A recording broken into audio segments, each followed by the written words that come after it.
Football বিশ্ব দেখেছে পেলের রাজকীয়তা আর ম্যারাডোনার সেই ঈশ্বর প্রদত্ত বাঁ পা।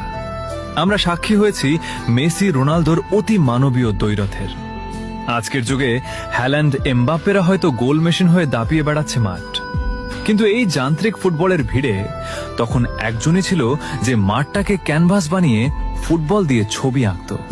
সে রোনালদিনহোর সেই হারানো শৈল্পিক ফুটবলের শেষ উত্তরাধিকারী নেইমার জুনিয়র।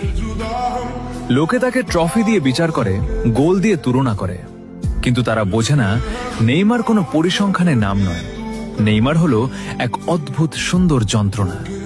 প্রতিবার যখন সে ইনজুরিতে পড়ে মাঠ ছাড়ে, ফুটবল তার চিরচেনা ছন্দ হারায়। হয়তো মেসি রোনালদোর মতো তার হাতে ভুরি ভুরি ব্যালন ডিওর নেই, কিংবা এমবাপ্পের মতো গতি নেই, কিন্তু তার পায়ে যে জাদু আছে তা দেখার জন্য আজও ফুটবল প্রেমীরা